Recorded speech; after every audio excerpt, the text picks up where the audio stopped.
Hello there, everyone. If you're watching this video, then you are part of the TTOR army, an army that is building itself up one subscriber at a time. Now, as you can see from the title and thumbnail of today's video, today we're going to be talking about someone that I haven't talked about or thought about in almost 2 years. I, of course, am talking about the Christian Whistleblower, or Jeffrey Daugherty, I think is how you pronounce his real name.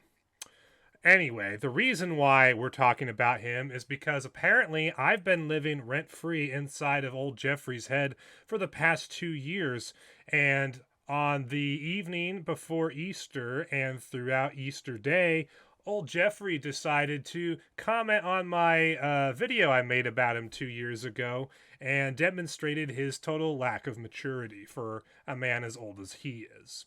But let's go to the comments in particular that he left. Here on screen, you can see my BitChute video from May 31st, 2021, titled, Adam Green and Jeffrey Daugherty Spew Blatant Lies About Jesus, Paul, Bible, and Roman Historians. Now, this was an hour-and-a-half long video that I made responding to a 10 to 12 minute segment where Adam Green and Jeffrey Daugherty were spewing lies about Jesus, Paul, the Bible, and Roman historians on Adam Green's show, No More News. So I made an hour-and-a-half long video responding to all the lies they told over a 10-12 minute span, and old Jeffrey didn't like it when I first put out the video, but I kind of left him alone, and I haven't heard from him since, and I, frankly, to be honest, forgot that old Jeffrey even existed.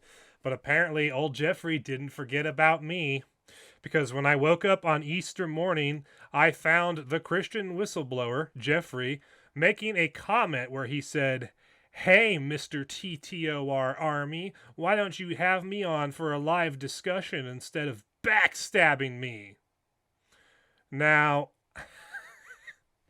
I don't know how on earth Jeffrey concluded that I was backstabbing him, because the video I was responding to was a public video where him and Adam Green were spewing a bunch of lies about Jesus, Paul, the Bible, and what Roman historians had to say about Jesus.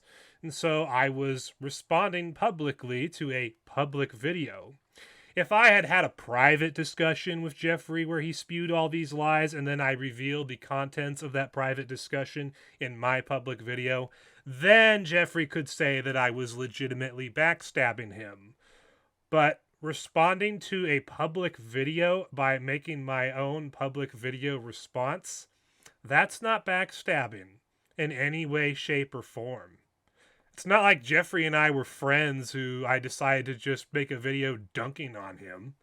So I responded to Jeffrey by saying, backstabbing? I made a response video to a public video that you participated in with Adam Green. There's nothing backstabbing about that. The fact that you would resort to this tactic to try and incite me to go live with you shows that you are really immature for someone your age. You need to grow up. And of course, Jeffrey, true to form, doubled down on his immature tactics. No, it shows that you are just like the rest of the Christians, a coward that will shoot his mouth off but not engage in scholarly discussion. Now we all know what you are. So according to Jeffrey, I am a coward who will shoot my mouth off but not engage in scholarly discussion. Really? I think I've engaged in plenty of scholarly discussion in a lot of the videos that I've made over the years, but, who cares about facts and reality? We gotta follow old Jeffrey on this. I'm just a Christian who's a coward that shoots his mouth off, and I don't engage in scholarly discussion. Never mind that I engaged in scholarly discussion in this entire video that he's commenting on, but, whatever. So I responded to Jeffrey by saying, "There's nothing I would say to your face that I haven't already said in this video you are commenting on, so there is no point in doing a live show with you. If you really have a problem with what I said in this video, and if you haven't done it already, go ahead and make a video on your own channel responding to me." So, as we can see by what I said, the reason why I'm not doing a live discussion with Jeffrey is because there's nothing I would say to Jeffrey's face that I haven't already said in this hour-and-a-half long video that he's commenting on. So there wouldn't really be anything new to the discussion. Now, what would happen if Jeffrey and I were head-to-head on a live stream is that I would respond to the things that Jeffrey says, mainly pointing out the problems of what he says.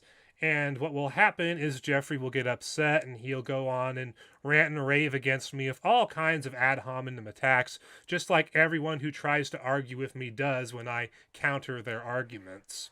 So there's really no point in doing a live stream with Jeffrey because I don't feel like just sitting there and taking a bunch of verbal abuse and ad hominem attacks. I got better things to do with my time.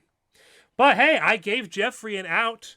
I said, hey, if you really have a problem with one of the things I said in this video, and if you haven't already made such a video, go ahead and make a response video on your own channel responding to the things I said in this 1.5 hour long video.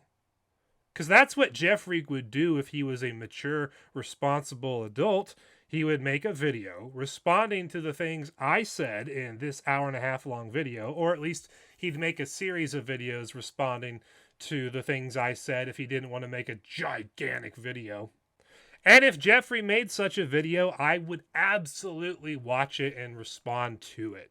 Absolutely would. And this would facilitate the kind of discussion that Jeffrey claims that he wants. Here is how Jeffrey responded to my completely reasonable offer to make a video response to my video. "This is how a coward acts," in all caps.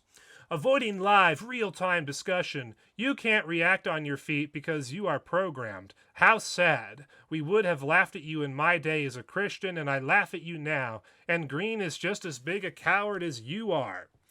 So because I refuse to go into a live stream with him, Jeffrey concludes that it's because I can't react on my feet and I'm just programmed to say the things I say. Of course, the real reason I don't want to go on a live stream with him is because he's a douche nozzle who's just going to shower me with ad hominem attacks, and I don't feel like dealing with that. You go look on Brett Keen's channel over the years, and you look at some of the live streams I've done in more recent months. I've done plenty of live streams where I've interacted with non-believers and have had fruitful, productive discussions. So it's not that I'm unwilling to do live, real-time discussions. It's that I'm unwilling to do them with you, Jeffrey, and it has nothing to do with your alleged intelligence. It has to do with your poor behavior. You're a turd burrito, and I'm not going to do a live discussion with you, period. But I find it interesting that he also called Adam Green a coward and claims that Adam Green is just as big of a coward as I am. So I guess him and Adam must have had some kind of falling out after that video I responded to almost 2 years ago. It's very interesting. So I responded to Jeffrey by saying, "I'll be honest, I totally forgot you existed until you started commenting on my video last night and today. Even though I totally forgot that you existed, it's nice to know that I'm living inside your head rent-free to such an extent that you thought of me on Resurrection Sunday almost 2 years later and decided to act out like an immature brat. Thank you for the comedy gold you provided me today." And then I posted a couple laughing emojis. So how did Jeffrey respond to that? He said, "You are a total pussy hiding behind his keyboard." Well, I'm not hiding behind my keyboard, Jeffrey. I'm here on the camera talking to you right now, so clearly I'm not hiding. The only person hiding behind a keyboard in this situation, Jeffrey, is you.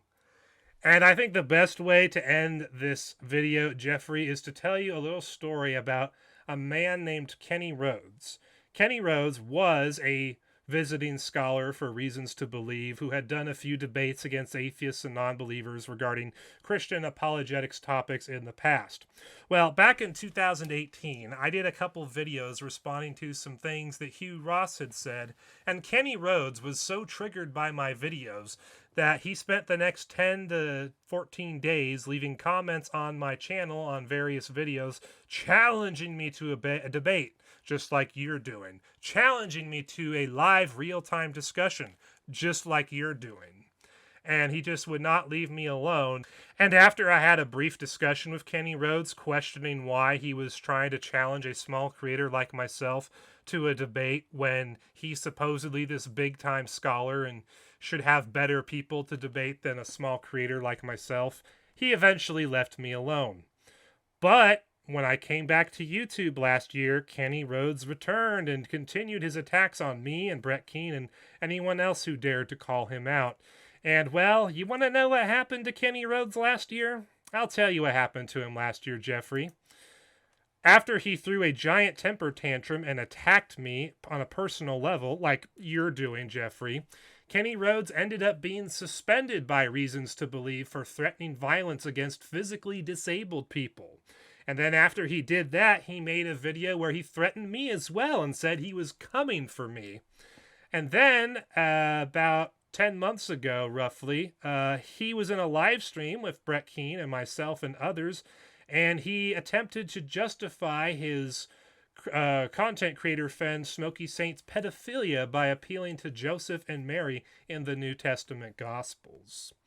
So Kenny Rhodes was exposed for threatening violence against critics, against physically disabled people, and for being a pedophile enabler by justifying one of his friends' pedophilia.